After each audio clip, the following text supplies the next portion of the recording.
बिस्मिल्लाहिर्रहमानिर्रहीम। शुरू करती हूँ परमेश्वर के नाम से जो बड़ा कृपालु और अत्यंत दयालु है। एक बहुत ही ज़्यादा मुझसे पूछा जाने वाला क्वेश्चन ये है कि आपने गीता क्यों पढ़ी, या फिर किसी भी व्यक्ति को गीता क्यों पढ़नी चाहिए, या फिर हिंदूज़ को कुरान शरीफ पढ़ना या मुस्लिम को गीता पढ़ना क्यों ज़रूरी है। और ये ग्रंथों के बारे में या फिर नॉलेज के बारे में गीता एंड कुरान या फिर हिंदुइज़्म एंड इस्लाम क्या कहता है। तो जिस तरह इस्लाम में 5 नमाज़ों को अहमियत दी गई है कि हर मुसलमान के लिए एवरीडे हर दिन 5 टाइम की नमाज़ पढ़ना कंपलसरी है, मस्ट एंड शुड है। 5 टाइम की नमाज़ पढ़ना उसकी ड्यूटी है। तो जिस तरह 5 नमाज़ों को इस्लाम में फ़र्ज़ कहा गया है, फ़र्ज़ यानी कि मस्ट एंड शुड है, वो आप किसी भी कंडीशन पे आप उसको स्किप नहीं कर सकते। अगर इन केस आपकी हेल्थ इशू है और वो आप नहीं पढ़ सके नमाज़, तो फिर आपको जब आप क्यूर हो जाओगे, जब आपकी हेल्थ ठीक हो जाएगी, तो फिर आपको बाद में उसकी क़ज़ा करना है, मतलब कि बाद में उसको पढ़ना है। तो नमाज का इतना सेंसिटिव मैटर है कि अगर आप हेल्थी हो, अगर आप फिट हो, अगर आप नॉर्मल हो, तो आप ठहर के नमाज़ पढ़ोगे। अगर इन केस आप हेल्थी नहीं हो, या फिर आपकी एज हो चुकी है, या फिर आप थोड़े से बीमार हो, तो फिर आपको बैठ के नमाज़ पढ़नी है। अगर आप बैठ के भी नहीं पढ़ सकते, तो उस कंडीशन में, उस सिचुएशन में आपको लेट करके नमाज़ पढ़नी है। बोलने का मतलब ये है कि नमाज को किसी भी हाल में स्किप नहीं करना है। तो इतनी ज़्यादा अहमियत नमाज को दी गई है।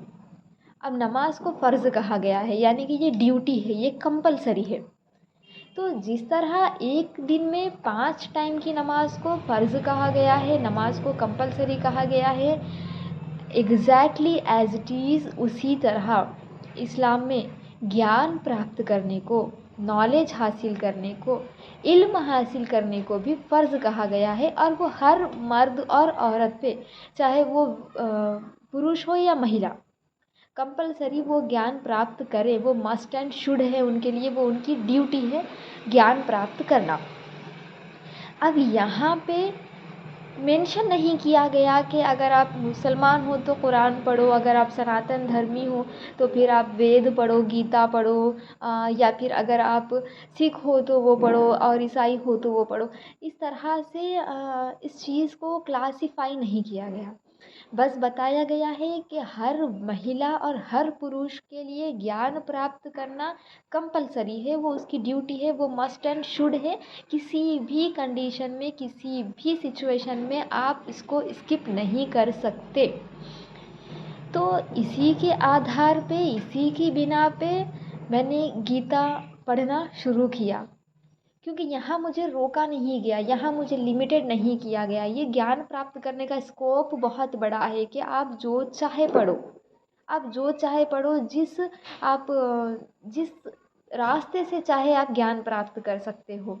आपको जहाँ कहीं भी कोई अच्छी बात मिल रही है, आप उसको अनुकरण उसका कर लो, उसको खुद पे अप्लाई कर लो। तो फिर इसी आधार पे मैंने गीता पढ़ना शुरू किया, श्रीमद् भगवद गीता का अध्ययन किया। फिर जब मैंने गीता पढ़ा तो मुझे भगवद गीता के अध्याय 4 का श्लोक 36 मिला, जिसमें था कि अपि चेदसि पापेभ्यः सर्वेभ्यः पापकृत्तमः सर्वं ज्ञानाप्लवेनैवावृजनं सन्तरिष्यसि। इसमें बताया गया है कि अगर आप इस ब्रह्मांड में, इस लोक में जितने पापी हैं, अगर आप इन सारे पापियों में अगर आप सबसे बड़े पापी हो, सबसे बड़े पापी हो, आपसे बड़ा पापी कोई इस लोक में, इस ब्रह्मांड पे, इस ज़मीन पे कोई है ही नहीं, और आप अपने पापों से मुक्त होना चाहते हो, तो एक ही रास्ता बताया गया है अपने पापों से मुक्त होने का, और वो कहा गया है कि ज्ञान प्राप्त करो। केवल ज्ञान द्वारा केवल ज्ञान प्राप्त करके आप अपने सारे पापों से मुक्त हो सकते हो।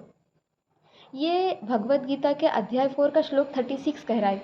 इसमें ये नहीं बताया गया कि अगर आप मुसलमान हो तो कुरान पढ़ो, अगर आप हिंदू हो तो गीता पढ़ो, अगर आप सिख हो तो श्री गुरु ग्रंथ साहिब जी पढ़ो, अगर ईसाई हो तो बाइबल पढ़ो। ऐसे नहीं बताया गया।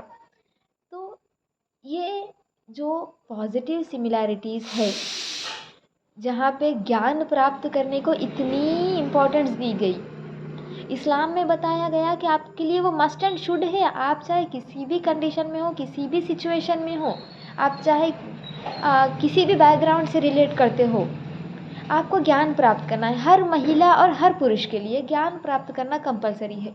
और गीता में कहा जा रहा है कि अगर आपके इतने सारे पाप हो गए कि आपसे बड़ा पापी कोई है ही नहीं, और आप अपने पापों से मुक्त होना चाहते हो, तो ज्ञान प्राप्त करो। तो अपने मन और अपने बुद्धि को न्यूट्रल रखते हुए, किसी एक तरफ झुके बिना, ना ज़्यादा पॉजिटिव होके ना ज़्यादा नेगेटिव होके, आपको ज्ञान प्राप्त करना है। आप किसी भी धर्म की कोई भी ग्रंथ ज्ञान प्राप्त करने से नहीं रोकती। हर धर्म में या फिर हर ग्रंथ में, हर पवित्र ग्रंथ में ज्ञान प्राप्त करने पे इम्पोर्टेंस दी गई है। और ये केवल ज्ञान प्राप्त करना ही एक ऐसा रास्ता है जिससे हम अपने सराउंडिंग में, अपने इन्वायरमेंट में पीस, शांति मेंटेन कर सकते हैं। हम अपनी जीवन को उस तरह से जी सकते हैं, जीवन उस तरह से बिता सकते हैं जिस तरह से इसको बिताना चाहिए, जिस तरह से जीना चाहिए। हम एक्चुअल में हमारे इस दुनिया में आने का जो मकसद है, जो एम है, हम वो जान सकते हैं। तो खुद को किसी भी एक ग्रंथ तक लिमिटेड ना करें, और किसी भी ग्रंथ पे कोई भी एक लिमिटेड टैग ना लगाएं। ये जो ग्रंथ है ये सबके लिए है, और ये सबके लिए एक सीधा मार्गदर्शन बताती है। और इसमें अगर हम आप पहले नोटिस कर लें कि अगर एक ग्रंथ, कोई भी ग्रंथ आप तो एक ये कोशिश करें कि अपने जीवन में ये जो पवित्र ग्रंथ हैं, गीता है, कुरान है, श्री गुरु ग्रंथ साहिब जी है, और ये इंजील, बाइबल, ये जो ग्रंथ है, इस सारी ग्रंथें पढ़ने की कोशिश कीजिए। कम से कम एक दफ़ा अपनी लाइफ में इनको पढ़ने की कोशिश करें। अगर नहीं हो सकता, अगर ये नहीं कर सकते, तो जिस ग्रंथ में आप अपना बिलीव करते हो, जिस ग्रंथ को आप समझते हो ये ग्रंथ हमारी, एटलीस्ट उसको आप पूरे मेंटली आप प्रेजेंट होके पढ़िए, आप उसको न्यूट्रल होके पढ़िए, और ये जानने की कोशिश कीजिए कि ये पवित्र ग्रंथ हमें आखिर क्या बता रही है। एंड श्योरली आप इन ग्रंथों को पढ़ने से पहले अपनी वे ऑफ लाइफ या फिर अपना लाइफ स्टाइल, अपना बिहेवियर, अपनी थिंकिंग को देखिए। फिर बाद में इसको पढ़ने के बाद एक दफ़ा आप गारंटी ये है कि अपनी लाइफ स्टाइल में आप डिफरेंस पाओगे। आपका वे ऑफ थिंकिंग चेंज हो जाएगा, आपका लाइफ स्टाइल चेंज हो जाएगा, आपके अंदर सिंप्लिसिटी आ जाएगी। तो ये जो एजुकेशन की बात है, इसको हर धर्म ने इम्पोर्टेंस दी है, हर धर्म ने इसके बारे में बताया है। कुरान में कहा है कि इल्म हासिल करना हर मर्द और औरत पे फ़र्ज़ है। ये इस्लाम में जिस तरह नमाज की अहमियत है, फ़र्ज़, रोज़े की अहमियत है, ये भी कंपलसरी है, हज की अहमियत है, ज़कात की अहमियत है, बिल्कुल एज़ इट इज़ इसी तरह ज्ञान की भी अहमियत है। और गीता में बताया जा रहा है कि अगर आप सारे पापियों में सबसे बड़े पापी हो, तो केवल ज्ञान प्राप्त करके आप अपने पापों से मुक्त हो सकते हैं। तो कोशिश कीजिए कि आप ज्ञान प्राप्त करें और अपने प्राप्त किए हुए ज्ञान को अनुकरण करें। फिर उसके बाद अपने प्राप्त किए हुए, अनुकरण किए हुए ज्ञान को आप दूसरों तक भी पहुंचाने की कोशिश कीजिए।